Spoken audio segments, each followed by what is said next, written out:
avena, con un par de huevos, con una taza de fruta, con 2 panes y todo, ustedes van a decir, el nutricionista dijo esto, entonces le tiene que ser bien a mi hijo. No sé, porque ustedes deben haber visto que hay personas que suben de peso rápidamente y otras no tanto. Hay otras personas que cargan una mancuernita y al día siguiente están así. Hay otras personas que les cuesta subir. Hay personas que desarrollan más rápido el crecimiento que otras personas. Son los maduradores tempranos versus los maduradores tardíos. Y una de las cosas que hacemos en la fase diagnóstica es, a través de fórmulas, predecir más o menos la estatura final o la estatura adulta de un deportista. ¿Eso sirve o no? Todo el mundo se pregunta, ¿y cuánto va a medir mi hijo? ¿Cuánto va a medir? ¿Cuánto va a medir? Entonces siempre dicen, ¿no? Su papá mide 1,75 m, entonces va a llegar a eso, te sumo 2 más. Hay varias fórmulas. Pero a través de la metodología que utilizamos en el alto rendimiento, se puede estimar más, menos, ojo, 3 centímetros, la estatura de una persona que está en proceso de crecimiento. Obviamente, si me dicen una persona de 25 años, ya lo sé qué hacer, ¿no? Pero procesos formativos sí. Entonces, regresando, porque hablar de nutrición es bien amplio, regresando, ¿cuál era la base principal de esto? Hablar de calorías. Lo que yo como, lo que ingiero en calorías, tiene que estar equilibrado con lo que yo gasto. Y hay una ley de la termodinámica que dice, si yo como más o ingiero muchas calorías y no gasto mucho, ¿qué es lo que pasa? Subo de peso y no subo de peso. Quisiera que subir de peso sin hacer nada de masa muscular y eso no va a pasar. ¿No es cierto? ¿Qué vas a subir? Grasa corporal. ¿Correcto? ¿Y qué pasa si es al revés? El deportista trata de cuidarse y dice, subestimar su alimentación y dice, voy a comer un poco, hoy ya no desayuno, hago el fasting o ayuno intermitente o hago la dieta keto. ¿Qué pasa? Y si su entrenamiento cada vez es más exigente, ¿qué es lo que va a pasar? Va a perder, inicialmente puede que sí, grasa corporal, pero a la larga, ¿qué va a pasar? Va a perder masa muscular. Es lo que cuando llegas a un proceso incluso de sobreentrenamiento, que lo vemos muchas veces en atletas que entrenan 6, 8 horas al día, esos procesos incluso el metabolismo tiende a fallar, se aloca un poquito. Y no es comer más o comer menos, tiene que pasar por un proceso de readaptación al entrenamiento. Y recién se inserta nuevamente y otra vez se arma una estructura. ¿Ok? Ahora, el segundo bloque, ¿qué dijimos? ¿Cuál era la base? Calorías. Perfecto, están atentos, muy bueno. El segundo bloque, ¿cuál es? La distribución de nutrientes. Los 3 nutrientes principales en el mundo nutricional, hablando de macronutrientes, ¿por qué se llama macronutrientes? Porque son los nutrientes que abundan en mayor cantidad, macronutrientes. ¿Cuáles son? Carbohidratos, proteínas y grasas. ¿Correcto? O lípidos, como lo llamaban en la universidad. El agua también se le considera un macronutriente, entra ahí a tallar por el volumen que consumimos. No aporta calorías, pero sí es parte de un requerimiento para que nuestro metabolismo esté en orden. ¿No es cierto? Deportista que no toma agua, deportista que en algún momento se va a fundir. ¿Correcto? Ahora, ¿qué sucede? Hay diversas posturas en las cuales nosotros hacemos recomendaciones de decir, tú tienes que darle más carbohidratos a esta persona, tú tienes que darle más proteínas a esta, oye, le bajo un poco la grasa a esto. Esto va a depender de la primera etapa, de la fase, ¿cuál era la primera etapa? Fase diagnóstica. Si yo veo que esta persona tiene un somatotipo, un perfil, ¿no? En donde sé que esta persona tiende a bajar muy rápido de peso, obviamente voy a priorizar los carbohidratos porque son mi línea de defensa, son los que se utilizan para generar energía. Si yo como mucha proteína y poco carbohidrato, lo estoy gastando en plata. ¿Qué es más caro, la carne o el arroz? La carne, ¿cierto? ¿Qué es más caro, el pescado o de repente el pan? Bueno, el pan está caro, ¿no? Pero el pescado. Entonces, si tú inviertes tu dinero para que este nutriente llamado proteína forme masa muscular y la estás gastando en forma de energía, donde el carbohidrato, que es más barato, debería cubrir esa necesidad, te estás gastando tu plata. Hay personas, lo típico que he visto cuando algunos deportistas quieren bajar de peso, su shake de proteínas, sin carbohidratos, post-entrenamiento, porque dicen que cuando esto lo tomen, van a generar directamente masa muscular y quemar grasa corporal. Falso. Falso. Porque lo que dice la ciencia es que tiene que haber una mezcla que asegure. ¿Qué es lo que se gasta en los entrenamientos? ¿Qué gastamos? Energía. ¿Y cuál es la primera línea de defensa? Los carbohidratos. Entonces, ¿qué es lo que tengo que responder primero? Carbohidratos. ¿Me entienden? Entonces, después añadir un poco de proteína, dependiendo, ese ya es mi trabajo, dependiendo del perfil de cada persona, y después veremos los resultados. ¿Las grasas son importantes o no? Sí. ¿Por qué? Son reguladores. Buena palabra. ¿Qué es lo que hacen? Vamos a traducir. Las grasas y los ácidos grasos que consumimos son elementos funcionales que nos brindan ese circulito llamado salud. Depende mucho de las grasas. Y hay una grasa que nosotros llamamos y que le hemos tildado por mucho tiempo como la mala de la película. ¿Cuál es? El colesterol. Pero cuando estudié eso, yo ingresé en el año 2002 en la universidad, no, 2003, ingresé en el 99, y decía, no, el colesterol, ¿cómo lo bajamos? Obviamente disminuyendo el consumo de colesterol. No es así. Hay un balance hormonal que tenemos las personas y el colesterol deriva o se forma hormonas necesarias para el cuerpo. Vamos a poner el ejemplo más crudo. ¿Ustedes han visto las gimnastas? ¿No es cierto? ¿Cómo son? ¿Cómo es el perfil? Delgada. No, discúlpenme que me salga, yo sé que no es fútbol, pero quiero que quede claro con este ejemplo. Las gimnastas son bien delgadas y ustedes deben haber escuchado los rumores de que se les pide unos pesos bien bajos, ¿correcto? Para que tengan mayor biomecánica, ¿no es cierto? En el rendimiento.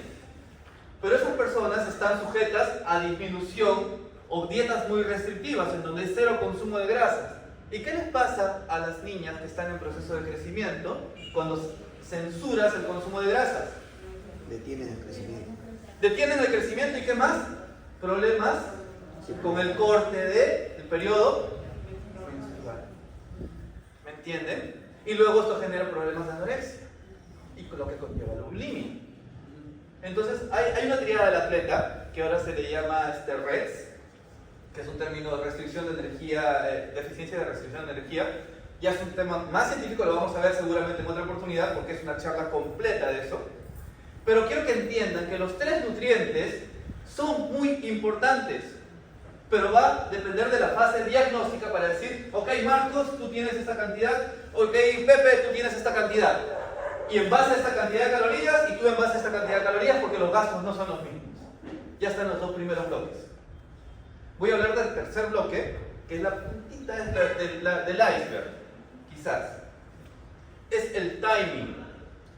Y no lo voy a poner en un ejemplo deportivo, lo voy a poner en el ejemplo de ustedes.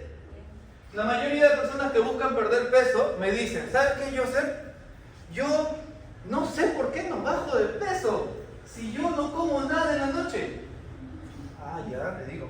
Entonces cuando les pido el registro, que me manden por foto lo que no comen supuestamente, ah, ya, esto fue el viernes, pero el domingo salí y el sábado también salí la noche y tomé. O sea, los timing, los tiempos, tienen que ser lineales. No es que hoy día no desayuné, mañana desayuné a las 8, mañana me salteo el almuerzo, lo pateo. Eso es, de repente, cambiando solamente los timing, armonizamos las hormonas del cuerpo y hacemos que el metabolismo sea mejor. Entonces hay personas que pueden decirme, yo desayuno bien, yo tengo 3 comidas, lo malo es que a veces desayuno a las 7, a veces a las 9, a veces no almuerzo, como algo pequeño. Entonces no hay una linealidad.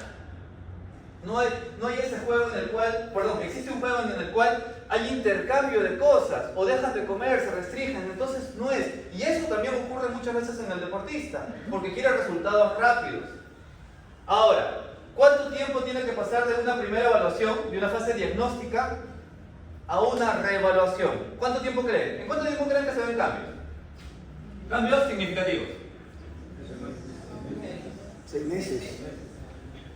En la fase final debería acabar en un macrociclo total a los 6 meses, pero los cortes de evaluaciones, la toma de medidas, de pliegues, saber cuánto de masa muscular, en 6 semanas, 4 a 6 semanas ya se ven cambios. 4 a 6 semanas. Tengo pacientes obviamente que no son del ámbito deportivo que requieren obviamente un seguimiento más estricto, porque son las personas que de repente no son tan continuas y me dicen, ¿sabes qué, Joseph? Mejor esta semana no, la siguiente semana. No, esta semana, afrontemos.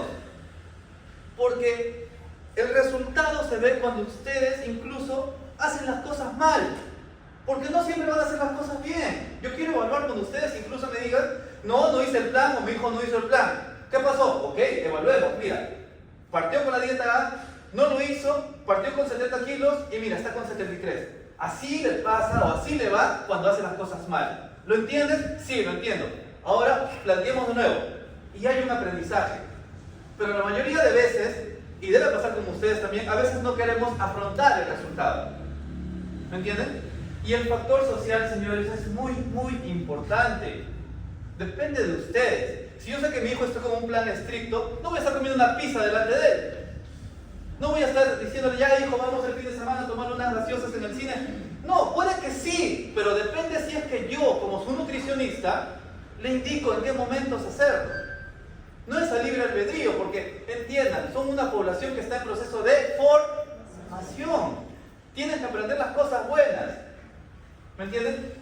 Caso de un ejemplo de deportista de alto rendimiento que estaba a punto de llegar a las Olimpiadas, pero por temas, ella era una deportista de categoría de peso, por temas sociales, incluso me mandaba lo que comía, pero cuando llegaba a casa me mandaba la foto de lo que había encima de su refrigeradora. ¿Qué había? Gaseosas, galletas, cosas que de repente por más, no sé, pues, pegado a la letra que quiera hacer, de repente si tienes toda la tentación ahí vas a sucumbir o no. Es probable, dependiendo de qué tanta entereza tenga el deportista. Y eso es muy distinto entre cada uno de ellos. Ahora, ¿cuál era la primera base? Calorías. Lo segundo, claro, armonizar eso, el equilibrio entre carbohidratos, proteínas y grasas. Lo tercero eran los timing, los tiempos. Ahora hay algo adicional que últimamente las personas van al consultorio de nutrición diciendo, quiero esto. ¿Cuál es? La suplementación. Y a veces pasa que, por ejemplo, ustedes, van al médico y el médico le dice, sí señor, usted tiene que entrenar y tiene que comer bien. Tú esperas que te dé una pastilla, casi siempre, para que el problema se solucione, porque piensas, medicina es pastilla. Igual, a veces, o muchas veces pasa, nutrición igual a tengo que suplementar. Nutrición, tengo que darle creatina. Nutrición, tengo que dar proteína. Sí, quizás sí, pero si tu hijo no sabe comer, ¿cómo es que quieres darle otra cosa? ¿Quieres malacostumbrarlo a depender de un producto si ni siquiera come bien? ¿Me entienden? Y pasa muchas veces. Porque se ve chévere, ¿no? Estás con tu proteína, tu shake, tu creatina es bien chévere, de marca incluso, tu cafeína, perfecto, está bien. Pero si tienes toda esa pirámide completa de la cual les acabo de mencionar, enhorabuena. Ahí recién pensamos en la suplementación. Hay cosas que funcionan y hay cosas que no funcionan. Desde el punto de vista nutrición, tengo experiencia en alto rendimiento, yo les voy a dar a sus hijos las cosas que funcionan y ojo, que no son dañinas, porque hay 3 cosas básicas para la suplementación. 1, que funcione. 2, que tenga evidencia científica. Y 3, que sea inocuo. Porque hay algunos suplementos que tienen cositas escondidas por ahí. Y yo tengo que buscar lo que sea seguro para sus hijos. ¿No es cierto? Tengo que buscar lo que funcione, lo que tenga aval y lo que sea seguro. Ahora, para redondear la idea, cada 4 a 6 semanas tengo que ver un control. Y muchas veces, señores, y ya le he dado esta charla en varias ocasiones para distintos tipos de deportes. Bien, comenzamos a trabajar, perfecto. Evaluación, ya, diagnóstico. Ya no sé del nutricionista o ya no quiero ir donde el nutricionista hasta 4 meses después, 5 meses después. Lamentablemente el programa, el proceso, si no es evaluado las 4 o 6 semanas es prácticamente perdido porque es un tiempo el que dura el plan. ¿Me entienden? Es una duración. No es que con una dieta, una sola dieta lo va a llevar a ser campeón. No, es un proceso. Es un proceso. Si tengo una persona de 12 años, es hasta que esa persona llegue a una etapa de maduración y ya conozca su cuerpo. Porque las cantidades van a variar. Los estímulos van a variar. La cantidad de entrenamiento va a variar. La cantidad de descanso va a variar. La masa muscular va a variar por default porque va a comenzar a crecer. Entonces hay personas que incluso quieren que el cuerpo del niño sea el mismo siempre y que tenga la misma mecánica. No va a pasar eso, porque sus hijos están en proceso de crecimiento y yo tengo que respetar eso. Tengo que insertarme ahí, tengo que evaluar. Tengo deportistas sí que he visto procesos de crecimiento desde los 10, 11 años y tienen ahora 20, 21 años. Qué viejo que soy. 20, 21 años y ya tengo los resultados, tengo la data de cómo van evolucionando, cuánto van aumentando de masa muscular. Tengo personas o pacientes, deportistas, que han empezado con obesidad infantil. Con obesidad infantil y ahora tienen mucha masa muscular, poca grasa corporal, porque la parte más importante, señores, y con esto termino, para dar paso a sus preguntas, y espero que no sean las preguntas que mencioné hace rato, la parte más importante es que ustedes puedan educarlos. Si yo les explico, porque a veces los chicos son un poco distraídos, se abstraen muy rápido, la información que yo pueda darles o transmitirles, ustedes tienen que ponerlo en parte práctica, ¿ok? Eso es lo más importante. Entonces, señores, si comenzamos un trabajo, espero que sea un trabajo periódico, controlado y ordenado. Eso lo vamos a coordinar después. ¿Sí? Ahora pasamos a sus preguntas. Denle la regata. Una pregunta. Sí. Con respecto a los suplementos. Ajá. Tengo entendido que los suplementos, como ya interviene la mano del hombre, son alterados en el bioquímico. Entonces, la mejor fuente es de la fuente original. Por ejemplo, hablando de proteínas, carnes, huevos, carbohidratos, pan y derivados, ¿no? Y entonces, ¿qué opinas sobre los suplementos en función a la manipulación? Perfecto. La manufactura o el procesamiento de, vamos a decir, productos es parte de nuestro día a día. ¿Quién no toma un yogur? Y es un producto procesado. La idea es que se tenga un equilibrio. La obtención de ciertos productos nutricionales orgogénicos, ayudas ergogénicas, casi siempre trabajo con lo que de repente a tu deportista, o sea, ¿por qué estoy a favor de la suplementación? Por un tema, uno, de practicidad y dos, por funcionalidad. Por ejemplo, hay un suplemento, le pongo así rapidito, que se llama monohidrato de creatina, ¿ya? Y está comprobado científicamente que el monohidrato de creatina mejora la potencia y fuerza muscular en los deportistas. Está comprobado científicamente, es el suplemento más estudiado. Y ustedes mencionarán, y ustedes dirán, pero entonces la creatina forma parte del mundo nutricional, o sea, en alimentos. Sí, está en las carnes rojas. Pero llegar a ese requerimiento, a 5 gramos, tendría que mi deportista consumir entre 7 a 8 kilos de carne al día. ¿Lo va a hacer? Entonces, por un tema de practicidad, sí lo hago. Y no hay forma. No podemos llegar a esos 5 gramos de creatina de manera natural. ¿Por qué estoy a favor? Porque también, por ejemplo, en el caso de ciertos productos, como la proteína en polvo, es un proceso, sí, es un ultraprocesado, es una obtención de un producto. Por ejemplo, se hace, ustedes se acuerdan, no sé si han visto cómo se hace el queso, ¿no? Se cuaja y el sobrenadante es el suero de la leche. Cuando la leche lo cuajas, el sobrenadante es el suero de leche. Eso por proceso de liofilización se transforma en un polvo. Es lo único que sucede. Ahora, como les digo, hay otras empresas, por eso les mencioné también el tema de seguridad, que hacen un nuevo proceso y otro proceso y ahí añaden otras sustancias. Entonces, para eso estoy yo, para decir de este proceso, está de más, esto no, porque esto ya ha tenido otros procesos de adulteración. Entonces, estoy a favor por un tema de practicidad y número dos, porque a veces, o muchas veces, el suplemento como tal no vamos a llegar a poderlo consumir en su estado natural. Hay otras sustancias como la betalanina, la cafeína, que los trabajos de investigación, por ejemplo, uno pensará, ¿no? La cafeína en el café. Sí, pero la mayoría de trabajos de investigación hablan de la cafeína anhidra, que sí es un producto procesado, tipo farmacéutico, que por ejemplo acá en el Perú no se vende por separado. En otros países sí utilizan pastillas de cafeína, acá no. ¿Se utilizan? Sí. ¿Está visto que mejora el rendimiento deportivo? Sí. Y tampoco podemos hacernos ajenos y de repente no aprovechar esas cosas. Como les digo, por un tema de practicidad y funcionalidad, sí lo apruebo. Bien larga mi respuesta, ¿no?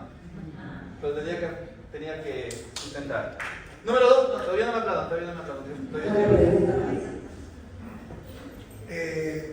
A mí me preocupa mucho porque los partidos también se empiezan a ganar desde la alimentación. Después del partido, por ejemplo, si el domingo pasado ganamos, empatamos, perdimos, el siguiente partido, si se ganó una categoría X y ese jugador tuvo una, o esa, casi todo el plantel tuvieron un buen rendimiento, por encima del promedio, pero ¿qué sucede? Que la semana siguiente empiezan a llegarse mal. Siguiente partido, la categoría pierde. Y converso con los chicos, el lunes, el martes, el miércoles, y el día antes del partido, frijoles, chancho. Y el día del partido, no, yo mando un cerebro. Y pasa un montón de veces. Pero ahora con eso, ya no puede pasar porque los partidos se pierden también por jugar mal. El caso específico, he tenido varias oportunidades o comentarios de federaciones. Las federaciones ustedes saben que viajan, ¿no? Federaciones deportivas, por ejemplo, taekwondo, gimnasia, karate, participan fuera. Y antes la realidad era la siguiente: veía y me mandaban fotos. Mira, Joseph, eso estoy comiendo en el avión. Bembos, McDonald's, y todo el trabajo que podías haber hecho por una mala planificación, y todavía sigue pasando seguro, por una mala planificación, o porque de repente no hay contacto con el área de nutrición, no se puede planificar lo que comen en viajes. Lo pongo como ejemplo porque es muy parecido a lo que sucede con los partidos, ¿no? Otros ejemplos. Cuando hago, por ejemplo, el pesaje de un deportista día lunes, día viernes y día lunes, de lunes a viernes, wow, sus indicadores pueden mejorar chévere, ¿no? Mantiene el peso corporal o incluso bajó lo que tenía que bajar. Sábado y domingo se dispara nuevamente, lo veo reflejado en el peso. Entonces, el control es muy importante. Lo que hacemos pre-partido o pre-entrenamiento, durante entrenamiento y post-entrenamiento, es todo un proceso y no tiene descanso. Puedo darles salidas a los chicos, puedo decirles, ok, se le llama cheat meal, ¿ya? Comida trampa, en donde tú puedes darle pequeños accesos a comidas distintas para que ellos sientan que no están en un estrés completo o continuo. Entonces, se puede trabajar de esa forma, pero es muy importante entender que la nutrición no es solamente de lunes a viernes, es entender que después incluso del partido viene tu etapa de recuperación para el nuevo entrenamiento y así alinearte nuevamente el proceso. ¿Me entienden? Entonces, eso se llama planificación y crononutrición. Lo vamos a ver también en alguna oportunidad. ¿Más preguntas? Me gusta que pregunten. Antes de jugar, Se escucha. Antes de jugar, ¿qué debe consumir el proteínas o carbohidratos? Y después de jugar, ¿qué lo consumen? ¿Qué es lo que necesitamos? Que dije yo hace un momento, ¿no? ¿Qué es lo que tenemos que considerar primero? ¿Qué es la base? La energía. ¿Cuál es el nutriente que nos provee energía? Ahí está la respuesta. Ahora la dosificación es distinta. Pero, ojo, los trabajos de investigación, porque yo les traigo las calientitas hasta el 2023, decían que mezclando carbohidratos con una fuente proteica, se almacena mejor un nutriente que se llama glucógeno, que es la energía, se almacena de mejor manera que comiendo solamente carbohidratos.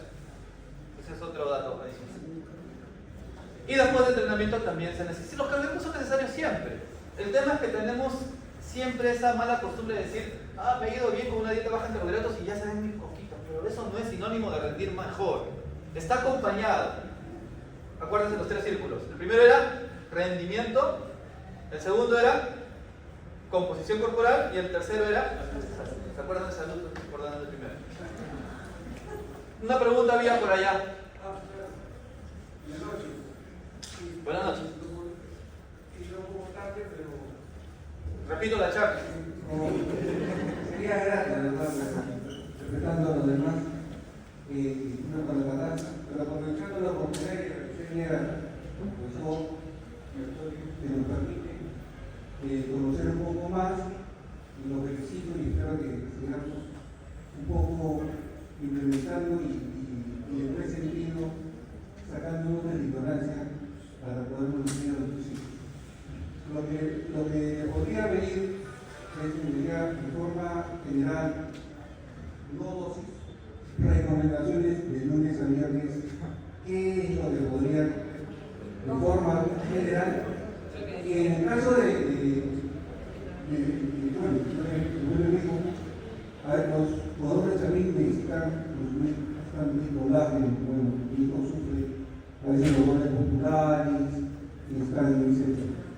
Le voy a responder la segunda porque la primera, ¿cuáles eran las preguntas que usualmente hacían en una sesión? De manera general era saber, ¿no? El tipo de manera general. Pero ya había hecho ese abordaje y dije que sin diagnóstico ni siquiera podemos hablar algo general. Si quisiera hablar algo general, tendríamos que tener a todos ustedes con hijos con el mismo problema.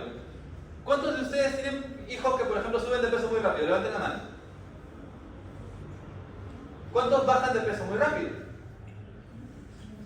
¿Cuántos suben de grasa muy rápido? ¿Se dan cuenta? Es distinto. Por eso que si yo le mando un mensaje, de repente usted lo va a tomar, lo mencionó porque de repente puede ser con mi caso. Y la otra persona lo va a poner en práctica y va a subir más de peso. Entonces, por eso lo mencioné. Espero que de repente podamos hablar más adelante de cada nutriente y de repente un poquito más de dosis. Que sí es necesario que ustedes conozcan.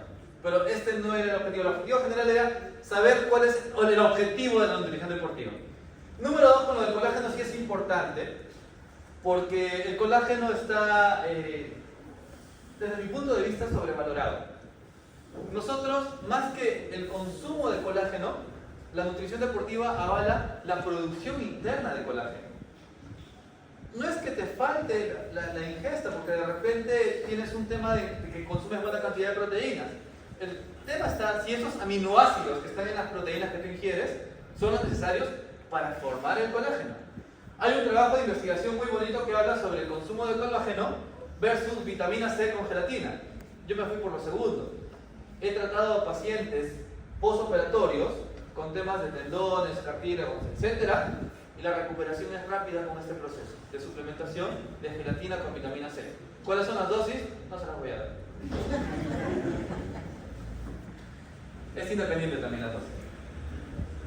Perdón. Katy.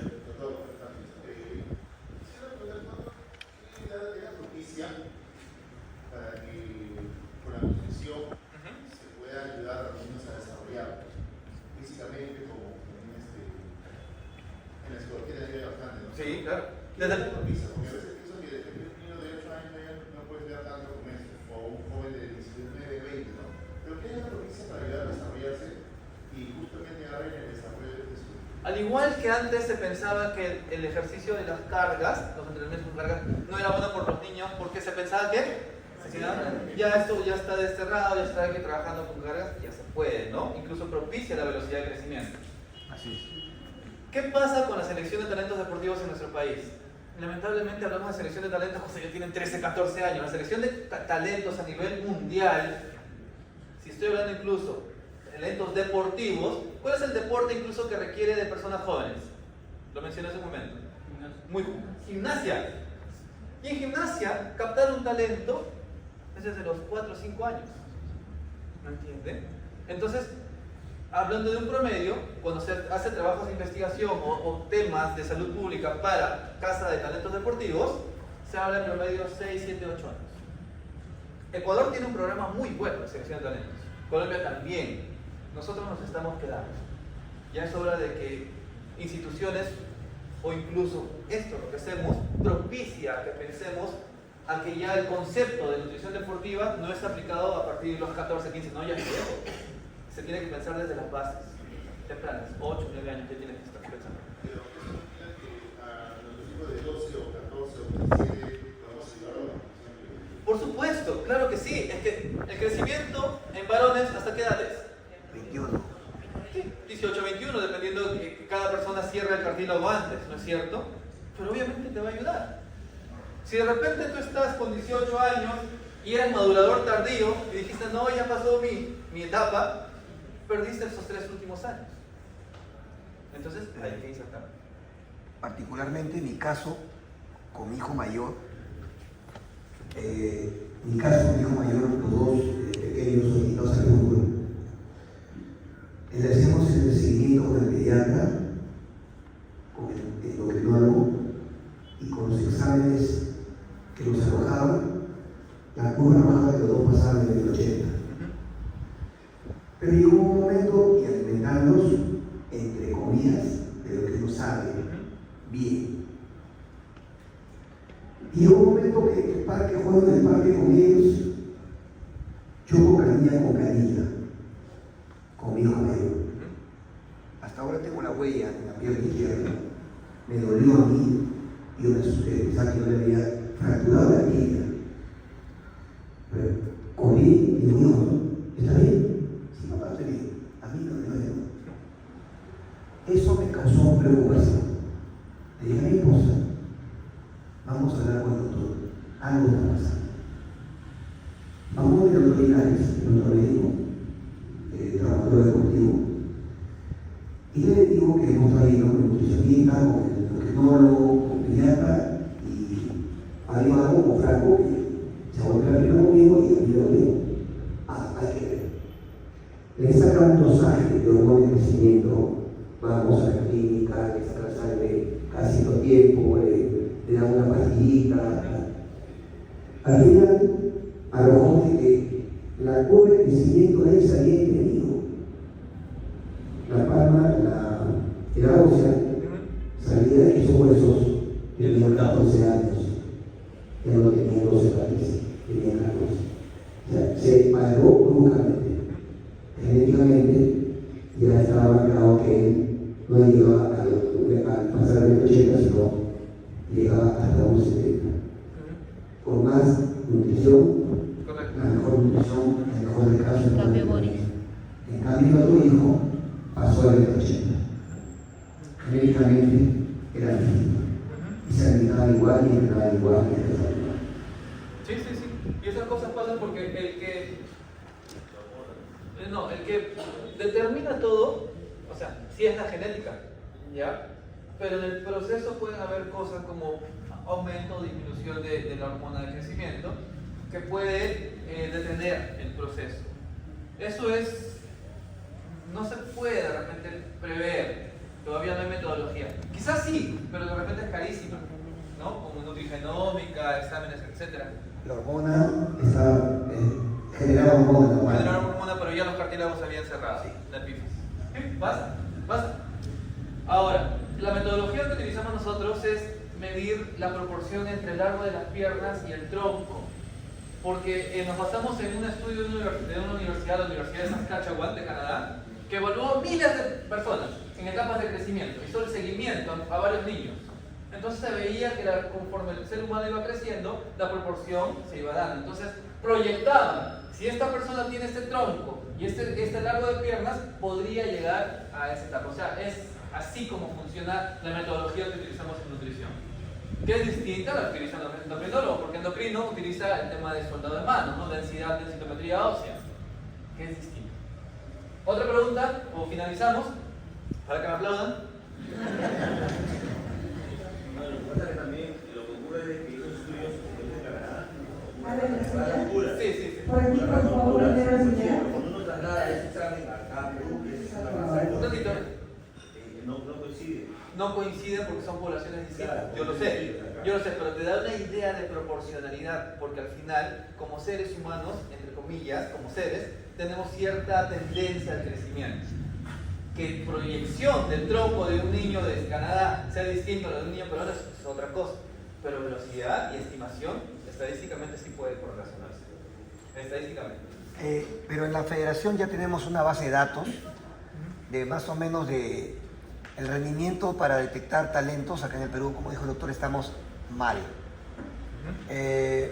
Sus hijos, de todos, ¿cuántos partidos de federación tienen? ¿Cuántos campeonatos tienen? Hablando de mis categorías, 2005, 2004, 2006, menos 2 años de pandemia, ¿cuántos partidos tuvieron antes? Competitivamente, nada. Entonces estamos muy atrás y tenemos que empezar a correr en todos los aspectos y de manera disciplinada. No hay otra manera. Claro, lo que dice el señor sería interesante porque ¿por qué nos basamos en otras poblaciones? Porque no tenemos esa base de datos. Porque sí, el señor Juan Pérez evaluó a su hijo en enero y no lo volví a ver hasta diciembre, pero el señor de Marcos López sí lo evaluó seguido. Entonces tengo un dato y el otro no. Y son categorías iguales y no tengo suficiente data para generar esa aproximación. Se puede, pero tendríamos que todos tener esa misma cultura. Pasemos a la siguiente pregunta. Buenas noches a todos, también. Mira, yo vengo por primera vez a esta clase de reuniones. Me da gusto bastante porque yo a veces mi caso primaria soltera, quizás por ese motivo no hice ninguno con mis otros hijos de deporte. Pero lamentablemente mi hijo, el menor de todos, si era accidentado y él todavía se ha animado, quiere empezar el deporte. Y ha sido un proceso, como usted dice, doctor, él ha tenido un protocolo y ahora ha agarrado ese proceso y él ha crecido y lo tiene los brazos normal, que le iban a apuntar y no lo han apuntado. Y todo ha sido por, como usted dice, en la alimentación y, ¿no?, exigirle todas las cosas como tenía que ser. Y ha crecido mi hijo, está bien, pero yo no sé en esto cómo me dará la respuesta. Yo más bien espero, ¿no?, que yo le digo a mi hijo que necesito que hayas querido hacer el deporte, porque lo que tú quieres, tienes que hacer. Ese es el único que le digo. Pero me levanto, doctor, esa es alguna cosa que quiero preguntar. Yo lo levanto a las 6 de la mañana. Le doy sus 2 huevos, ¿no?, y su jugo, y le digo una duchada y haga su deporte, ¿verdad? O estaré haciendo mal, no sé. Después de ella regresa, se ducha y se pone a descansar hasta la hora que se venga acá. Y de ahí yo le doy casi las 10 o 11 de la mañana que se va a venir, o la hora que ha venido 2 horas antes, su almuerzo. Pero él mismo ha buscado ahora que hace mañana usted, quizás, porque él me dijo, es nutricionista, el doctor me cambió toda la comida y yo tengo que hacer eso. Entonces, ahora qué hacer, el día que yo voy a comprar, él mismo me dice qué es lo que va a comer durante la semana. ¿Estará bien eso, doctor? Por supuesto, o sea, lo que está generando ahí es una responsabilidad ya, es autónomo, porque ya conoce el proceso, ya sabe lo que le hace bien. Y eso es el proceso de individualización. Lo que a su hijo le hace bien, no necesariamente a la otra persona le va a hacer bien. Es una ley de la nutrición. Muchas veces, ¿por qué siguen a veces siendo nutricionistas y cada vez va más gente nutricionista? Porque antes lo que se hacía era, esta es la dieta que está en internet. La hacías y no te daba resultado. ¿Por qué? Porque al iniciar un proceso siempre tienes que sentirte que estás controlado. Las dietas funcionan cuando hay un control. Y cuando tú interiorizas el proceso, cuando ya sabes que eres parte de todo un proceso que tiene un resultado, la dieta suavecito va. Pero ¿cuál es el proceso de refuerzo? Los controles. Si empieza con la dieta A, yo tengo que ver en 6 semanas cuáles fueron los resultados. ¿Y cuáles van a ser los resultados 6 semanas después? Y es un cronograma de evaluaciones que se tienen que hacer. Eso es lo que genera el feedback, la retroalimentación, el reforzamiento. Gracias.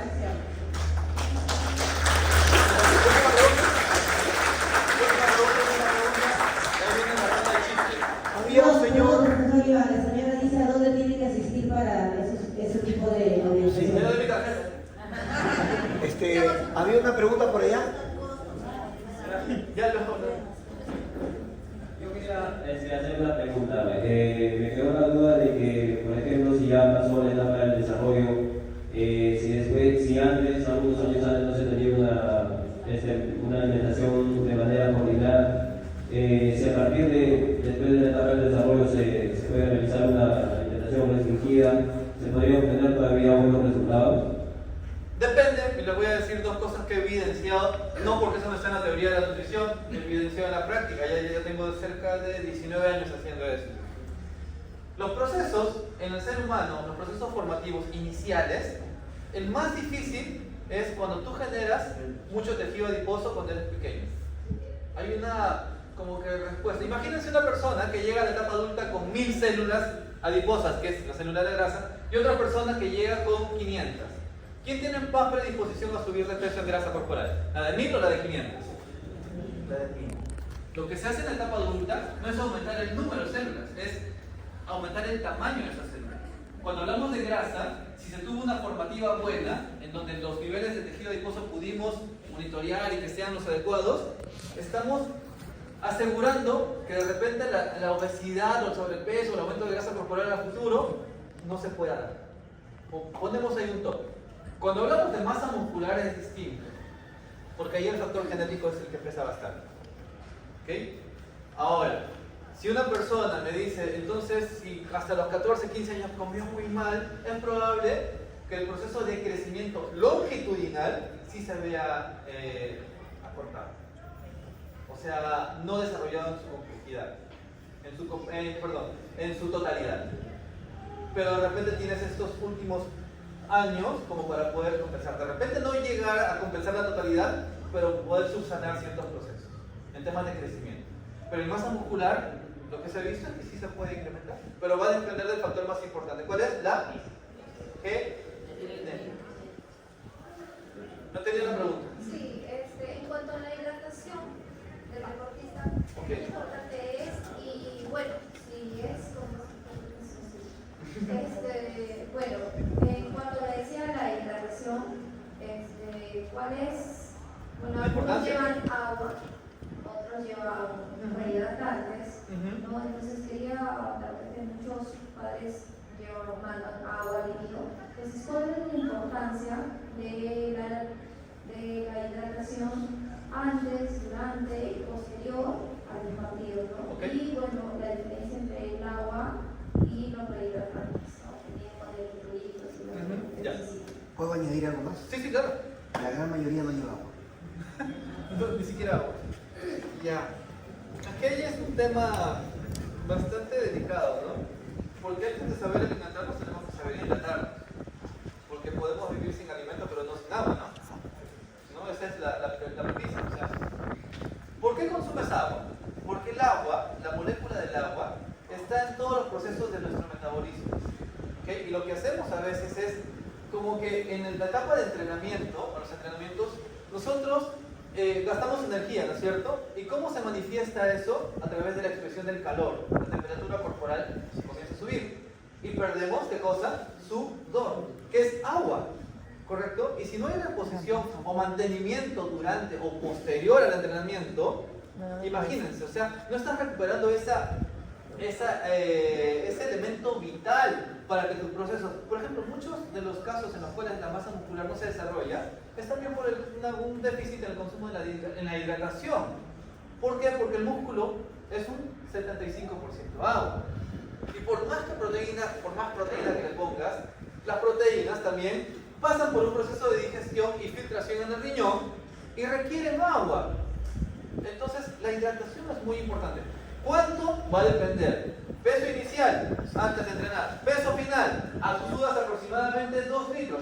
Él suda 3, entonces es de acuerdo a la cantidad. Y eso lo vamos a hacer, vamos a tener la oportunidad de trabajar ya nutrición en campo, en donde vamos a hacer procesos. Ahí Ivonne ya sabe que la nutrición en el campo es importante porque es un proceso observacional. No solamente es estar en mi escritorio y decir, ok, dieta con proteína, toma, dieta baja en grasas, toma. No, es ver cómo rinden y qué es lo que falta, cómo actúan, cuáles son sus comportamientos nutricionales desde mi punto de vista. Y ahí reforzamos. Ahora, diferencia entre agua y hidratante. El clásico ejemplo, cuando yo egresé de la universidad, entré en una cadena de gimnasio, ya no existe, la voy a mencionar, Gold's Gym. Ya me sentía incluso fichón en el Gold's Gym. Y me llegaba la gente y entrenaba 30 minutos y estaba con su rehidratante. Porque el marketing anda. En esos tiempos la publicidad de la bebida rehidratante era fuerte. Decía sentir un deportista. Pero ¿estaba justificado para 30 minutos de entrenamiento? No. Lo que dice el Colegio Americano del Deporte es que a partir de rutinas de 1 hora, hora y media, y con tasas de sudoración, en donde puedes perder 2 o 3 litros de agua, posiblemente puede entrar. Y ojo, la hidratación no solamente es por los electrolitos, porque hubo un tiempo que salió el Powerade 0, decían hidrátate mejor. Pero en bioquímica básica nosotros nos enseñan que la célula, para que ingrese el agua, no solamente tiene que tener sodio, sino que hay una bombita que depende del azúcar, y esa bombita se abre cuando ingresa el azúcar. Y el Powerade 0 no tenía azúcar. ¿Y cómo ingresaba entonces el electrolito? ¿Sí? Entonces se requería azúcar, y eso fue en una especialidad que hice de Cayetano. Me enseñó el doctor León Malúa, que fue el médico que hizo todo el proceso de sales rehidratantes pero con azúcar. En el Perú, en la época de las diarreas, ¿se acuerdan las Bolsitas salvadoras. ¿Ah? Sí, las bolsitas salvadoras. Pero antes llegaban las bolsitas salvadoras solamente electrolitos. Y él hizo la modificación para que también tenga azúcar. Y la hidratación, o la rehidratación en esos procesos diarreicos fue mejor. Creo que terminamos con las preguntas. Iván, José, si hay algo más. Hasta una nueva oportunidad, les agradezco mucho, ha sido muy interesante.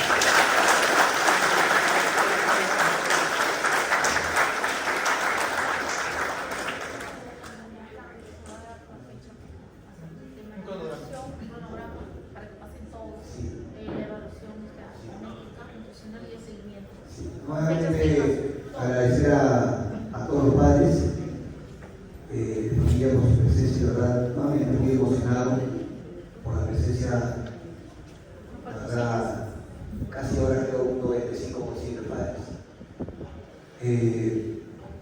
Como les dije, en reiterados comunicados enviados por mí, nosotros ahora empezamos definitivamente con el departamento psicológico y con el tratamiento nutricional y no paramos.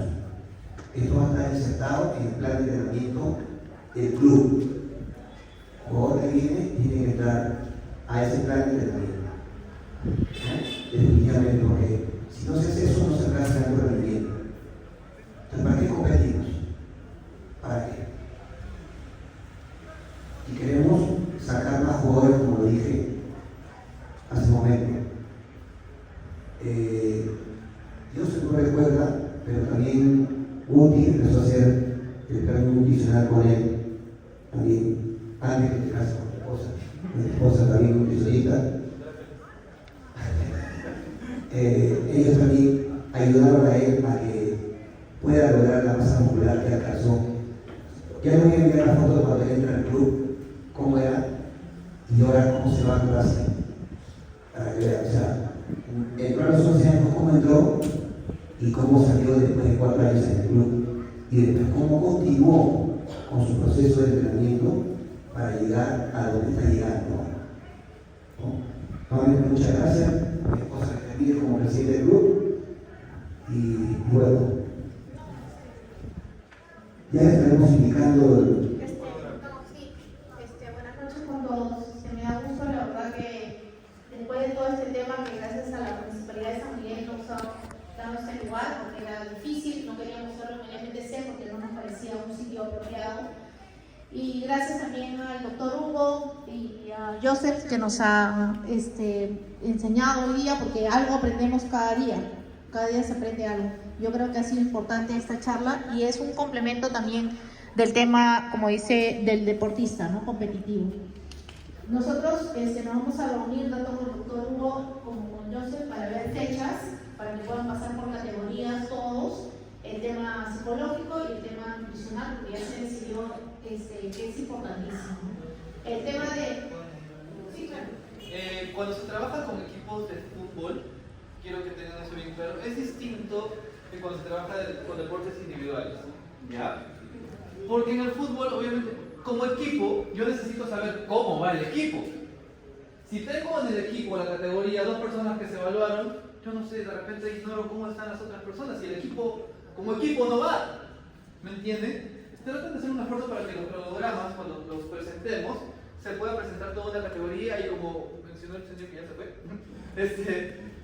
se pueda tener esa data, porque los promedios sí los hago en base a nuestra población, no lo comparo con la población alemana, no, porque somos cosas distintas, pero tengo que sacar un promedio y desviaciones estándar de un tema poblacional por categoría. ¿Ok? Eso nada más, y los cronogramas, como les digo, las evaluaciones, bonito, 95 personas, 100 personas aquí, pero quisiera que este mismo quórum sea de acá hasta una próxima evaluación, o sea que esto sea secuencial, periódico, nada más. Sí, claro. Les comento que antes del tema de la pandemia, el tema psicológico y nutricional estaba dentro del plan, ¿no? Que cuando venía el padre se le decía el tema psicológico, el tema nutricional, todo se le hablaba al momento que se inscribía. Bueno, después vino la pandemia el año pasado, no lo tocamos por un tema obviamente económico, un tema de que recién venían los chicos, prácticamente las categorías son nuevas desde el año pasado, porque en 2 años de pandemia obviamente muchos chicos se fueron, ¿no? Por diferentes motivos, ¿no? tocar nuevamente el tema nutricional y el tema psicológico. En el tema nutricional, como dice el doctor Joseph, es desde el momento en que vienen los chicos y que se tiene que tomar el examen antropométrico. Él no puede hacer un plan nutricional si no se ha tomado las medidas a cada uno de los chicos.